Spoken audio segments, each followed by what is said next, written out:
Assalamualaikum warahmatullahi wabarakatuh. Selamat pagi anak-anak hebat. Selamat pagi anak-anak semuanya. Di pagi hari ini kita akan masuk tema 4 tentang globalisasi. Subtema 1, globalisasi di sekitarku. Materi di kelas 6, pembelajaran pertama. Adapun yang akan kita pelajari pada hari ini adalah muatan IPS, menganalisis posisi dan peran Indonesia dalam kerjasama di bidang ekonomi, politik, sosial, budaya, teknologi, dan pendidikan dalam lingkup ASEAN. Kerjasama sosial budaya dengan negara ASEAN. Dilanjutkan, muatan materi bahasa Indonesia, menggali isi teks penjelasan eksplanasi ilmiah yang didengar dan dibaca. Menlu Hillary Clinton promosikan angklung ke dunia. Selanjutnya, muatan IPA, menjelaskan cara menghasilkan, menyalurkan, dan menghemat energi listrik.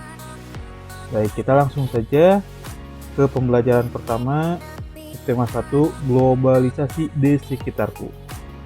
Nah, tentu kita sudah tidak asing lagi dengan globalisasi. Nah, dapatkah kamu menyebutkan dan menjelaskan fakta tentang globalisasi yang ada di sekitarmu? Nah, sebelum ke materi, kita akan sedikit jelaskan dulu tentang apa itu globalisasi. Dengan kata sederhana, globalisasi ini adalah proses integrasi antar tempat, atau bisa juga dengan bahasa lain adalah sebuah faktor yang menyebabkan peningkatan konektivitas yang cepat di seluruh dunia. Artinya kita bisa mengetahui dunia luar atau negara luar dari proses globalisasi itu sendiri. Nah, selanjutnya kita akan melihat berbagai produk yang ada di sekitar kita. Nah, produk tersebut bisa berupa pakaian, tas atau sepatu, kemudian juga bisa makanan atau juga produk-produk yang ada di sekitar kita. Nah, saat ini karena masih dalam masa COVID, kita tidak bisa melakukan aktivitas kita di sekolah. Oleh karena itu, kita bisa menerka atau bisa juga melihat bagian-bagian dari produk yang ada di sekitar kita masing-masing. Nah, kemudian kita juga bisa melihat ada banyak makanan, minuman yang memang diproduksi oleh negara yang lain. Baik, kita langsung saja beberapa contoh tentang tas ataupun juga makanan minuman yang berada atau berasal dari negara lain. Sebagai contoh, kita ada baju batik. Ya. Baju batik ini adalah berasal dari negara Indonesia. Kemudian sepatu juga ada yang berasal dari negara Indonesia. Kemudian tas, contohnya ada yang berasal dari Indonesia. Kemudian yang ada di sekitar kita, contohnya ada handphone. Ya. Seperti kita tahu bahwa handphone ini salah satu produk gadget yang kita pakai yang kebanyakan berasal dari negara Cina. Kemudian ada buku yang berasal dari Indonesia pembuatannya. Kemudian contoh yang lainnya jam tangan, ya. Jam tangan ini juga bermacam-macam dihasilkan oleh negara. Ada yang berasal dari negara Swiss, seperti misalkan Swiss Army gitu ya. Kemudian juga eh, Alba merek jamnya, kemudian ada juga Seiko. Itu merek-merek jam yang memang berasal dari negara luar. Kemudian ada juga boneka yang berasal dari Cina, ada karpet yang kebanyakan berasal dari daerah Timur Tengah. Dalam hal ini bisa berasal dari negara Turki. Kemudian ada mobil yang sering kita jumpai di jalan berasal dari negara Jepang. Ada juga yang sekarang memang mobil berasal dari seperti negara Cina, kemudian dari Eropa, itu ada banyak sekali. Selanjutnya ada susu di sekitar kita yang berasal dari Selandia Baru. Itu adalah sebagai contoh-contoh produk berasal dari negaranya. Baik, selanjutnya kita bisa lihat ini berbagai gambar. Ada batik yang berasal dari Indonesia, kemudian ada karpet dari Turki, selanjutnya ada boneka yang dari Tiongkok, ada mobil yang dari Jepang, kemudian jam tangan dari Swiss, kemudian juga ada susu dari Selandia Baru. Nah, globalisasi memungkinkan beragam produk dari negara lain dapat kita temui. Kita bisa menemui berbagai makanan dari negara lain seperti pizza, kemudian jam tangan atau boneka dari negara lain. Nah, produk Indonesia juga bisa ditemui di luar negeri. Misalkan ada batik.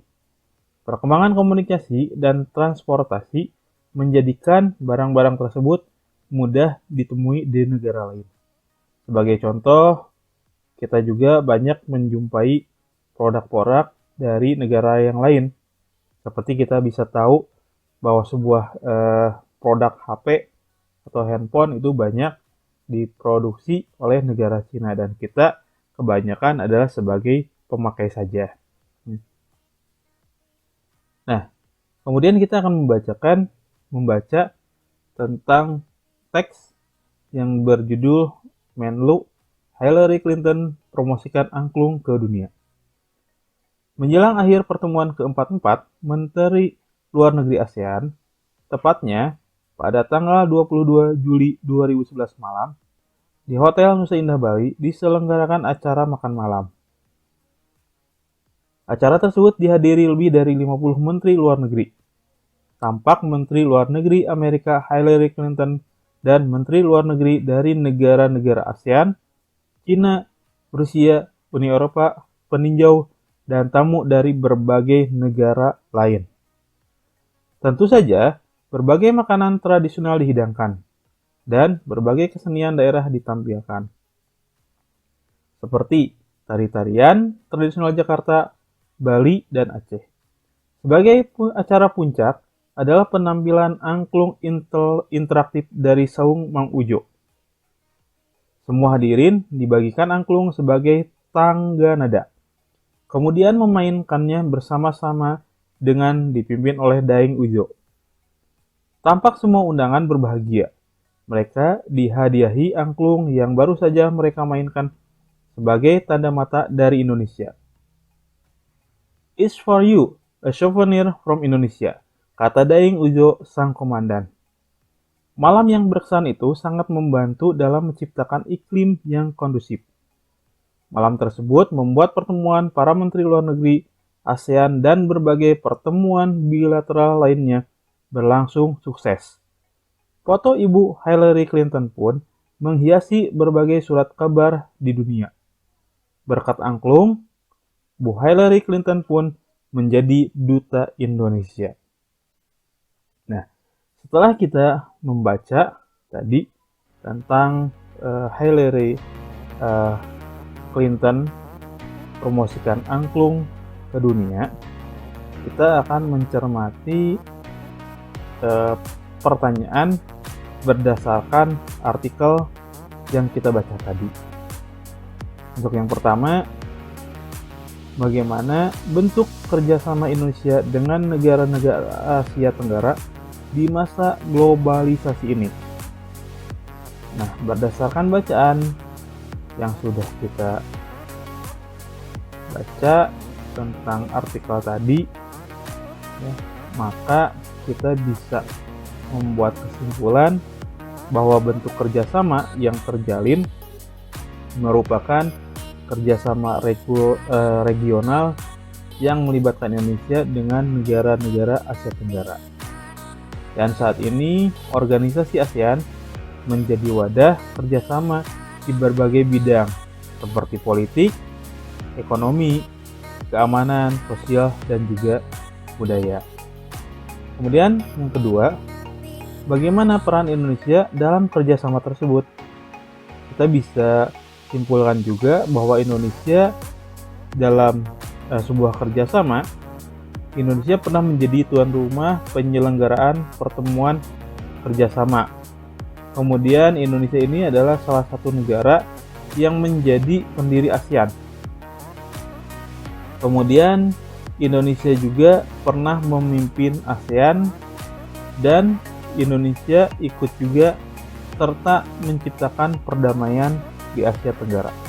Itu adalah peran Indonesia dalam kerjasama. Kemudian yang nomor 3, bagaimana peran angklung dalam acara tersebut? Nah, seperti yang tadi kita baca bahwa angklung yang dibuat oleh Mang Ujo mempunyai peran adalah mampu menghadirkan kebahagiaan bagi semua undangan, ya. Itu adalah jawaban dari pertanyaan-pertanyaan tadi berdasarkan artikel berita yang kita baca. Nah, selanjutnya kita akan melihat kerjasama Indonesia dengan negara-negara di Asia Tenggara di bidang sosial budaya di masa globalisasi. Nah, kita akan menuliskan bentuk kerjasamanya apa, kemudian peran Indonesia dalam hubungan kerjasama dengan negara di Asia Tenggara itu seperti apa, baik itu di bidang sosial ataupun juga di bidang budaya. Sebagai contoh, misalkan di bidang sosial, bentuk kerjasamanya adalah bahwa kerjasama itu tercipta untuk kepentingan kemanusiaan. Kemudian juga menjaga perdamaian antar negara anggota, kemudian mewujudkan Asia Tenggara bebas narkoba. Selanjutnya, peran Indonesianya adalah mengirimkan bantuan kepada negara-negara yang dilanda bencana alam atau konflik. Kemudian ikut serta menyelesaikan konflik Kamboja, itu peran Indonesia. Selanjutnya, melakukan upaya-upaya pemberantasan narkoba. Kemudian di bidang budaya, bentuk kerjasamanya adalah memperkenalkan negara-negara anggota melalui lembaga-lembaga pendidikan seperti sekolah. Selanjutnya, menyelenggarakan festival dan pekan film, mengadakan festival seni, mengadakan program pertukaran acara televisi dan radio, kemudian juga selanjutnya mengadakan program pertukaran artis. Sedangkan peran Indonesia yang pertama adalah mensponsori seniman-seniman lokal untuk mengadakan pentas seni di negara tetangga itu. Selanjutnya juga peran Indonesia mengundang seniman dari negara-negara tetangga untuk mengadakan pentas seni di Indonesia. Kemudian mendukung program pertukaran pelajar antar negara anggota termasuk beasiswanya. Nah, itu adalah bentuk kerjasama di bidang sosial dan budaya. Kemudian kita bisa tahu peran Indonesia dalam hubungan kerjasama dengan negara Asia Tenggara baik di bidang sosial dan budaya sudah kita sebutkan.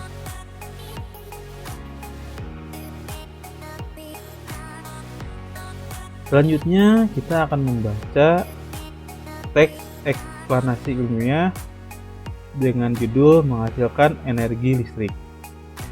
Listrik memiliki peran penting di era globalisasi. Tidak dapat dimungkiri bahwa globalisasi terjadi karena perkembangan teknologi di berbagai bidang yang didukung oleh peran listrik sebagai sumber energi di dalamnya. Dengan ditemukannya televisi, komputer, dan telepon genggam, arus informasi kemudian menyebar dengan begitu cepat ke berbagai negara di berbagai belahan dunia. Kebutuhan akan listrik kemudian menjadi suatu hal yang harus dipenuhi bagi semua negara di era globalisasi saat ini. Listrik dihasilkan di pusat pembangkit menggunakan beragam sumber energi. Pada pembangkit listrik tenaga air (PLTA), air dari waduk atau sungai pertama masuk melalui pintu kedua yang diatur oleh katup pengaman 3. Air kemudian masuk ke tangki pengaman tekanan 4. Air di dalam pipa pesat 5. Mengalirkan dan mengarahkan air ke turbin 7. Selanjutnya melalui katup pengatur tekanan 6. Untuk mendapatkan tekanan energi yang besar, energi potensial air kemudian menggerakkan turbin. Energi gerak tersebut kemudian diubah menjadi energi listrik oleh generator 8. Energi listrik dari generator kemudian diatur kapasitas tegangannya dan dialirkan oleh transformer 9. Energi listrik kemudian dibagikan ke konsumen oleh saluran transmisi 10. Komponen utama pada semua pembangkit energi listrik adalah turbin dan generator. Turbin tersebut harus bergerak untuk menghasilkan energi gerak yang kemudian diubah menjadi energi listrik oleh generator. Energi penggerak turbin selain dari aliran air juga bisa didapat dari angin (PLTA), panas bumi (PLTU), dan sumber energi lainnya. Adakah sumber energi di daerahmu yang bisa digunakan sebagai pembangkit energi listrik? Nah, setelah kita membaca teks tadi, kita akan menuliskan informasi penting dalam setiap paragraf. Paragraf yang pertama itu adalah topik masalahnya apa. Kemudian di paragraf kedua deret penjelas.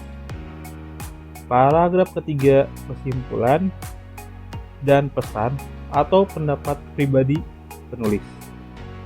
Baik, kita ke paragraf pertama terlebih dahulu. Topik masalah. Nah, setelah kita baca, setelah kita cermati, dapat kita ketahui bahwa topik masalah pada paragraf pertama adalah peran penting listrik di era globalisasi. Itu paragraf yang pertama. Selanjutnya paragraf kedua deret penjelas, ini adalah penjelasan dari paragraf yang kedua. Nah, pada PLTA, air waduk atau sungai masuk ke tangki pengaman tekanan melalui pintu yang diatur oleh katup pengaman. Kemudian, air pada pesat mengalirkan air tersebut ke turbin melewati katup pengatur tekanan agar tekanan air lebih besar. Energi potensial air akan menggerakkan turbin sekaligus generator untuk menghasilkan listrik. Listrik tersebut kemudian diatur kapasitas tegangannya dan dialirkan oleh transformator menuju ke saluran transmisi untuk disalurkan ke konsumen. Itu adalah penjelasan pada paragraf yang kedua, berbicara tentang bagaimana listrik tersebut dihasilkan hingga sampai kepada konsumen. Paragraf yang ketiga berisi tentang kesimpulan dan pesan atau pendapat pribadi penulis. Nah, pada paragraf yang ketiga di sini bisa disimpulkan bahwa turbin dan generator menjadi komponen utama pada pembangkit listrik. Generator dapat menghasilkan listrik jika turbin bergerak akibat mendapat tekanan dari air, angin, panas bumi, atau lainnya. Nah, itu adalah informasi penting yang berada pada setiap paragrafnya, mulai dari paragraf yang pertama tentang topik masalahnya, kemudian di paragraf yang kedua deret penjelasannya itu apa, kemudian di paragraf yang ketiga kesimpulan dan juga pesan. Baik, sampai ini dulu materi kita pada pembelajaran pertama di kelas 6 tema 4 subtema 1. Terima kasih atas perhatiannya. Wassalamualaikum warahmatullahi wabarakatuh.